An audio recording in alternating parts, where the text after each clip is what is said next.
Apakah benar ribuan pekerjaan, bahkan mungkin jutaan, akan digantikan oleh artificial intelligence? Jawabannya benar. Tapi yang perlu kita pahami adalah bukan soal pekerjaan yang akan hilang, tetapi bagaimana kita beradaptasi dengan perubahan di era artificial intelligence. Inilah yang kita mau membahas pada topik kali ini, dan pesan ini khusus untuk generasi muda Papua bahwa kita perlu menyesuaikan diri dengan perubahan yang ada, khususnya menambah skill kita untuk paling tidak mengenal dan tahu cara menggunakan artificial intelligence, ya.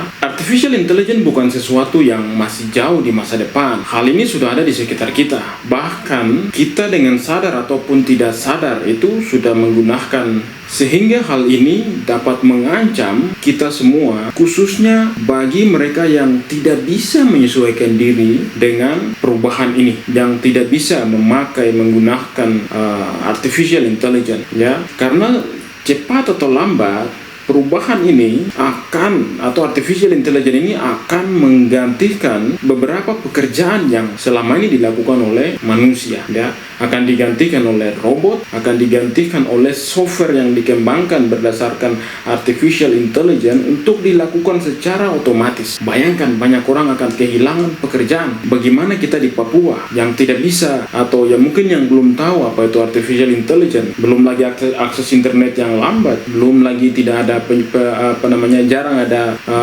listrik yang memadai. Beberapa kabupaten yang listriknya masih mati menyala, bergilir dan seterusnya. Kita sedang menghadapi tantangan yang cukup serius, ya. Dalam sejarah perkembangan manusia, hal semacam ini bukan baru pertama kali terjadi, ya. Kalau kita belajar sejarah revolusi industri, pekerjaan manusia itu juga sudah banyak yang digantikan oleh mesin. Dulu orang bekerja sebagai petani atau tukang jahit atau mungkin cetak buku, ya, ataupun pekerjaan-pekerjaan manual lainnya yang dilakukan dengan tangan dan membutuhkan dengan tangan, maksudnya dengan tenaga manusia, dan membutuhkan waktu yang cukup lama. Namun mesin menggantikan banyak dari pekerjaan ini, menghasilkan barang yang begitu banyak dan juga menekan harga makin turun, dan produksi dilakukan secara masif. Kita sebagai manusia, kita tidak marah, tetapi kita sadar bahwa hal itu membantu kita manusia untuk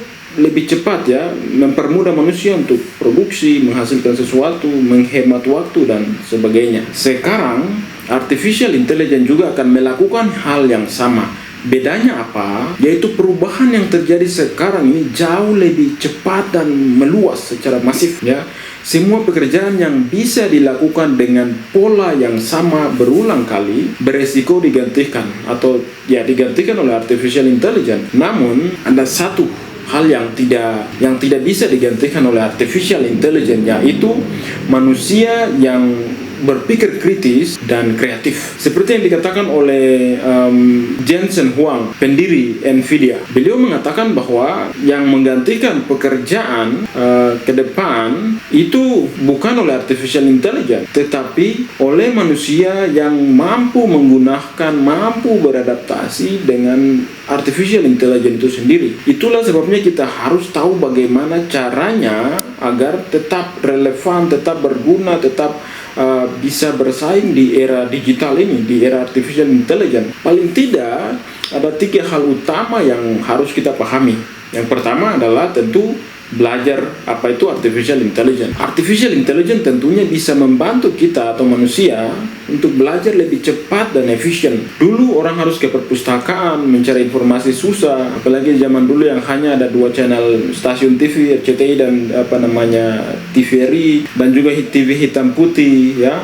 Itu susah. Waktu itu susah untuk mencari informasi. Nah, sekarang cukup dengan mengetik saja pertanyaan, ya, di artificial intelligence ini, di ChatGPT dan sebagainya, itu kita bisa mendapatkan jawaban dalam waktu singkat, detik saja sudah bisa dapat jawaban. Generasi yang lahir di era artificial intelligence disebut dengan generasi beta, akan menjadi generasi yang paling pintar karena akses informasi yang paling yang terbuka, yang mereka memiliki sumber informasi yang tersedia dengan adanya internet, ya. Itu informasi terbuka bebas, ya. Yang penting adalah rasa ingin tahu dan kemampuan untuk berpikir kritis, ya. Kadang kita menggunakan internet atau sosial media, tapi kita tidak tahu. Kita hanya asal buka saja, nonton video yang lucu-lucu, tertawa-tertawa, buang-buang waktu di situ, selesai, ya. Kita tidak menggunakan, banyak dari kita tidak menggunakan untuk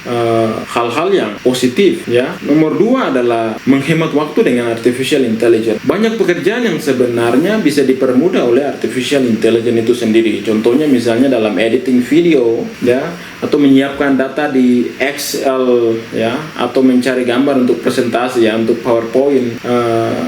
Dengan artificial intelligence, pekerjaan yang sebelumnya bisa dilakukan dalam berjam-jam, 5-10 jam, ini bisa dapat dalam waktu yang singkat menggunakan artificial intelligence. Jadi kita harus mampu memanfaatkan artificial intelligence untuk meningkatkan efisiensi kerja manusia. Yang ketiga adalah berpikir kritis dan kreatif. Orang yang tidak bisa berpikir kritis dan kreatif akan terancam oleh artificial intelligence. Menggunakan AI bukan hanya untuk mencari jawaban saja, tapi juga memahami bagaimana menggunakannya dengan benar, ya. Literasi artificial intelligence adalah hal yang penting, bukan sekedar tahu artificial intelligence itu ada, tapi bagaimana menggunakannya untuk membantu pekerjaan dan kehidupan kita, ataupun bisa menghasilkan uang dengan memproduksi karya-karya dari menggunakan bantuan artificial intelligence. Itu sudah banyak dilakukan oleh manusia di berbagai belahan dunia, ya. Jadi artificial intelligence itu bisa menjadi ancaman, tetapi juga bisa menjadi peluang besar bagi manusia. Negara seperti Indonesia ini sangat rentan terhadap dampak artificial intelligence jika masyarakatnya tidak siap. Apalagi kita di Papua, ya, yang